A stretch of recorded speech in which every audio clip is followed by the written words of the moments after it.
6월 8일 통독 본문은 사무엘상 19장에서 20장까지입니다. 사울은 자기의 아들 요나단과 모든 신하들에게 다윗을 죽이겠다고 말했습니다. 그러나 요나단은 다윗을 사랑했기 때문에 그 사실을 다윗에게 알려주었습니다.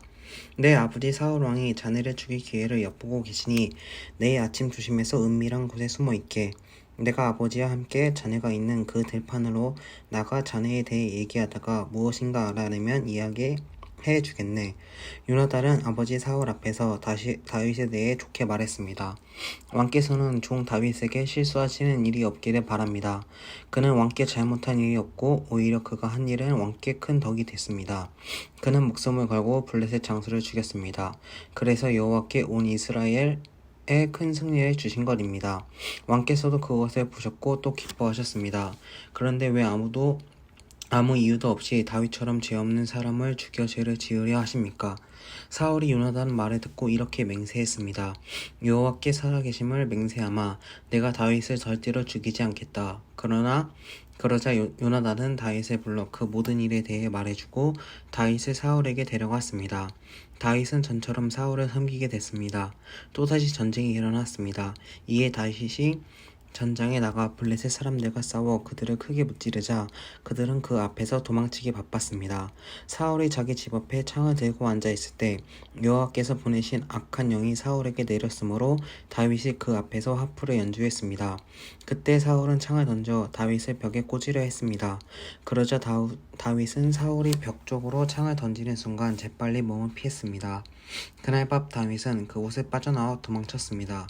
사울은 다윗의 집으로 사람을 보내 지키고 있다가 아침에 다윗을 죽이라고 했습니다. 그러나 다윗의 아내 미갈이 그에게 경고했습니다. 만약 당신이 오늘 밤에 도망치지 않으면 내일은 틀림없이 죽임을 당하게 될 거예요. 미갈은 다윗의 창문 아래로 내려보냈고 다윗은 몸을 피해 도망쳤습니다. 그리고 나서 미갈은 우상을 가져다가 침대에 누이고 머릿맡에는 염소털을 덮어 놓은 다음 겉옷으로 그것을 덮었습니다. 사울이 보낸 사람들은 다윗을 잡으러 오자 미갈은 그가 지금 몸이 아프시다라고 둘러댔습니다. 그러자 사울이 다시 사람들을 보내 다윗이 아픈지 보고 오라고 말했습니다. 그를 침대에 누인 채로 내게 데려오라. 내가 그를 죽이겠다. 그러나 사람들이 들어가서 보니 침대에는 머리에 염소털을 씌운 우상만 뉘어 있을 뿐이었습니다. 사울이 미갈에게 너는 왜 이렇게 나를 속이고 내 원수를 도망치게 했느냐 라고 말을 하자 미갈이 사울에게 말했습니다. 그가 제게 나를 놓아주시오. 어떻게 내가 당신을 죽이겠소 하고 협박하며 말했습니다. 그렇게 몸을 피해 도망친 다윗은 라마에 있는 사무엘에게 가서 사울이 자신에게 했던 일들을 모두 말해 주었습니다. 사무엘은 다윗을 나요스로 데리고 가서 거기에서 머물렀습니다. 누군가 사울에게 다윗이 라마의 나요스에 있다고 말해 주었습니다. 그러자 사울은 다윗을 잡으려고 사람들을 보냈습니다. 그들은 거기서 예언자들의 무리가 사무엘을 우두머리로 세우고 서서 예언하는 것을 보았습니다. 그때 사울이 보낸 사람들에게도 하나님이 영이 내려와 그들도 예언하게 됐습니다. 사울이 이 말을 듣고는 더 많은 사람들을 보냈으나 그들도 예언을 했습니다. 사울이 세 번째로 사람을 보냈지만 그들도 역시 예언했습니다. 마침내 사울이 친히 라마로 갔습니다. 그가 세고에 있는 큰 연못에 이르러 사무엘과 다윗이 어디 있냐고 묻자 누군가가 라마의 나요스에 있다고 대답해 주었습니다. 그리하여 사울은 라마의 나요스로 갔습니다. 그러자 사울에게도 하나님의 영이 내려서 그는 나요스에 이르기까지 걸으면서 계속 예언했습니다. 사울은 옷을 벗어 던지고 사무엘 앞에서도 예언을 했습니다. 그러고는 그날 온종일 벗은 채로 누워 있었습니다. 그런 까닭에 사울도 예언자들 가운데 있느냐 하는 속담이 생기게 됐습니다. 다윗은 라마의 나요스에서 도망쳐 나와 요나단에게 가서 물었습니다. 내가 무슨 짓을 했습니까? 내가 무슨 죄를 저질렀단 말입니까? 내가 당신 아버지께 무슨 잘못을 저질렀기에 이렇게 나를 죽이려 하십니까? 요나단이 대답했습니다. 그렇지 않네. 자네가 죽는 일은 결코 없을 것에 이보게 내 아버지는 큰 일이든 작은 일이든 내게 알리지 않고 어떤 일도 하지 않으시지 않는가? 그분이 그런 일을 내게 숨기겠는가? 절대 그러실 리 없네. 그러나 다윗은 맹세하며 말했습니다. 당신 아버지는 당신이 나를 좋아하는 것을 잘 알고 계십니다. 그래서 당신이 이 일을 알게 되면 무척 할 것이기 때문에 당신에게 알리면 안 된다고 생각하셨을 것입니다. 여호와께서 살아계시는 것과 당신의 생명을 놓고 맹세하는데 나와 죽음 사이는 한 걸음밖에 떨어져 있지 않았습니다. 요나단이 다윗에게 말했습니다. 자네가 원하는 것을 말해보게. 내가 무엇이든 다 들어주겠네. 그러자 다윗이 말했습니다.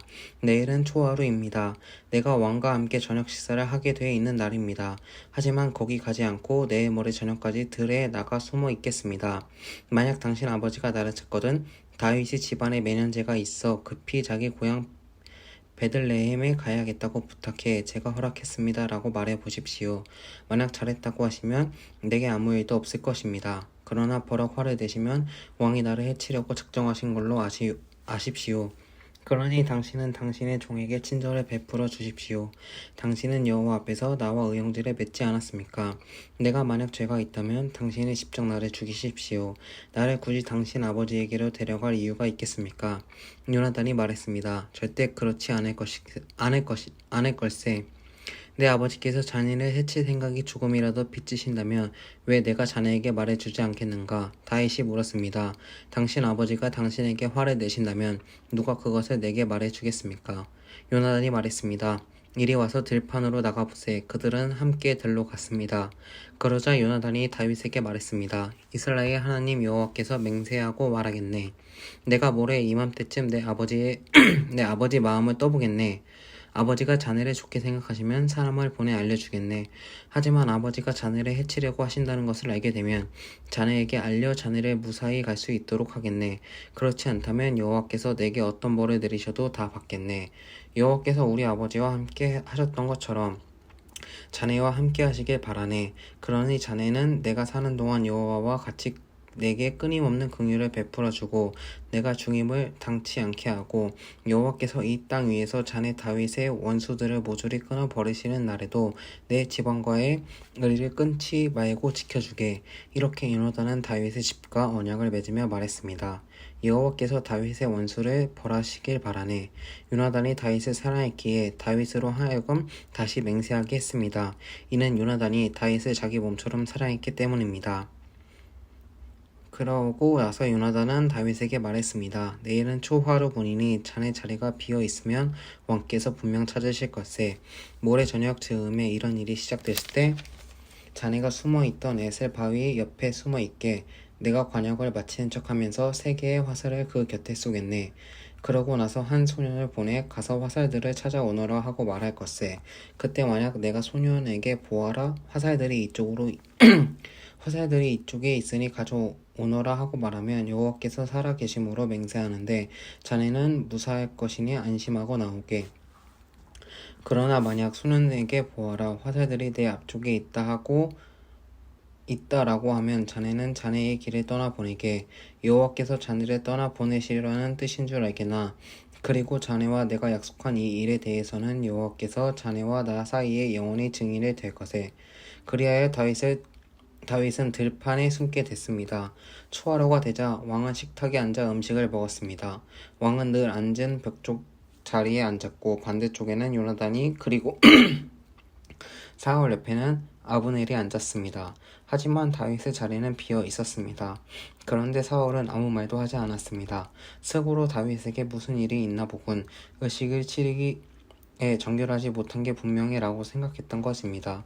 그러나 다음날 곧 그달 둘째 날에 다윗의 자리가 비었습니다. 그러자 사울이 아들 요나단에게 말했습니다. 왜 이새의 아들이 식사하러 나오지 않느냐? 어제도 그러더니 오늘도 그러는구나. 요나단이 대답했습니다. 다윗이 베들레헴에 가게 해달라고 제게 간절히 부탁했습니다.